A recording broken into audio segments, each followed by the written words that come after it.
বাংলাদেশের যত প্রতিষ্ঠান আছে, আমরা যদি প্রতিষ্ঠানের হিসাব করি, সবচেয়ে বেশি একটা প্রতিষ্ঠান থেকে 5 জন শিক্ষার্থী শহীদ, সেটা সবচেয়ে বেশি।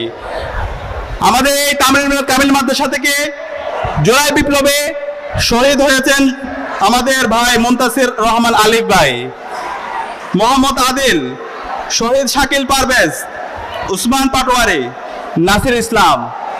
আমরা আল্লাহর কাছে দোয়া করছি, আল্লাহ পাক সুবহানাহু ওয়া তাআলা আমাদের এই সকল শহীদদেরকে জান্নাতুল ফেরদৌসের মেহমান হিসেবে কবুল করুক, আল্লাহুম্মা আমিন। প্রিয় উপস্থিতি, কামিরুল মিল্লাত কামিল মাদ্রাসা সারা বাংলাদেশে প্রমাণ করেছে বাংলাদেশের শিক্ষা ব্যবস্থা কেমন হওয়া দরকার। আমাদের দ্বীনি মার্কাজ হচ্ছে আমাদের কামিরুল মিল্লাত কামিল মাদ্রাসা।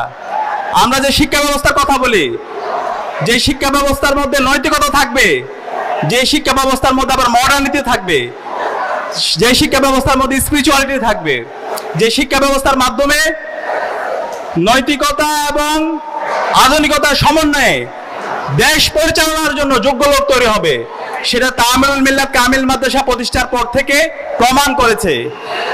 আমরা যে বলি একজন রাষ্ট্রনায়ক হওয়ার জন্য তাকে সমাজনীতি, রাষ্ট্রনীতি, অর্থনীতি, একই সাথে তাকে ধর্মতত্ত্ব, সব বিষয়গুলো সম্পর্কে সম্যক ধারণা থাকতে হবে। সেই ধরনের সম্যক ধারণা সম্পন্ন, হলিস্টিক নলেজ সম্পন্ন শিক্ষার্থী এবং যোগ্য নেতা কামিরুল মিল্লাত কামিল মাদ্রাসা প্রতিষ্ঠার পর থেকে তৈরি করেছে।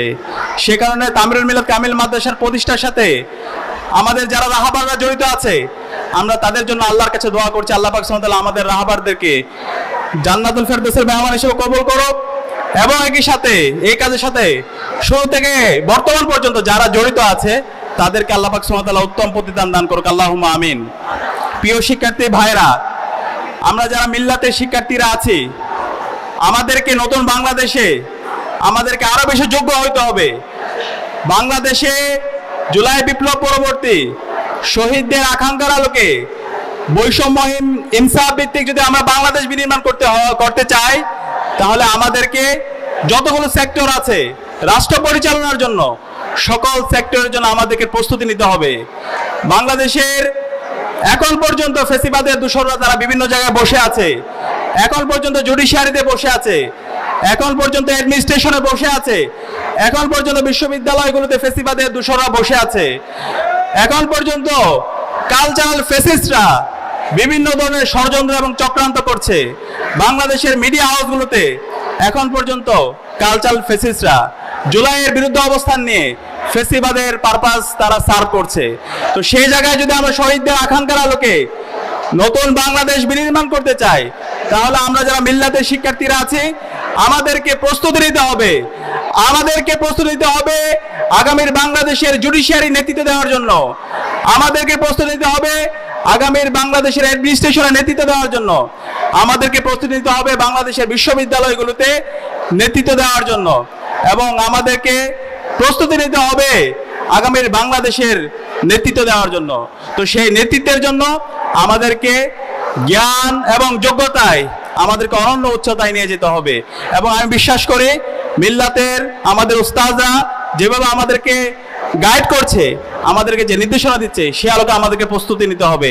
আমি আপনাদেরকে অনুরোধ করব, কয়েকজন মানুষের মতো আমাদেরকে হওয়া দরকার যারা বিংশ শতাব্দীতে পুরো বিশ্বব্যাপী আলোড়ন সৃষ্টি করেছিলেন।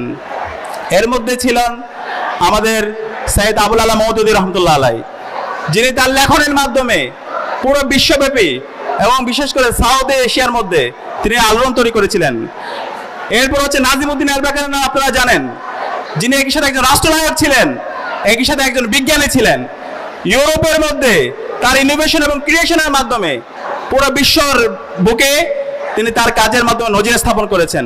এবং আজকের যে তুরস্ক রাষ্ট্র, আজকের যে তুরস্কের যে মডার্ন সায়েন্স, টেকনোলজি, ইনোভেশন এবং ক্রিয়েশনে তারা যে নেতৃত্ব দিচ্ছে, আজকে যে তুরস্কের ড্রোন আবিষ্কার হচ্ছে, এই সব কিছু নাজিমউদ্দিন আরবাকানের হাত ধরে তৈরি হয়েছে। আজকের যে এরদোয়ান, সে এরদোয়ান তৈরি হয়েছে নাজিমউদ্দিন আরবাকানের মাধ্যমে। একই সাথে ইমাম হাসানুল বান্না, সাইয়েদ কুতুবের কথা আমরা সবাই জানি, যারা বিংশ শতাব্দীতে পুরো বিশ্বের মুসলমানদেরকে নতুনভাবে স্বপ্ন দেখিয়েছে। এই একবিংশ শতাব্দীতে যদি আমরা নেতৃত্ব দিতে চাই, আমরা যদি ইনসাফ প্রতিষ্ঠা করতে চাই, আমরা যদি একটি বিপ্লব করতে চাই, তাহলে আমাদেরকে সায়েন্স, টেকনোলজি, সাহিত্য, সংস্কৃতির মাধ্যমে আমাদেরকে সেই বিপ্লবের নেতৃত্ব দিতে হবে।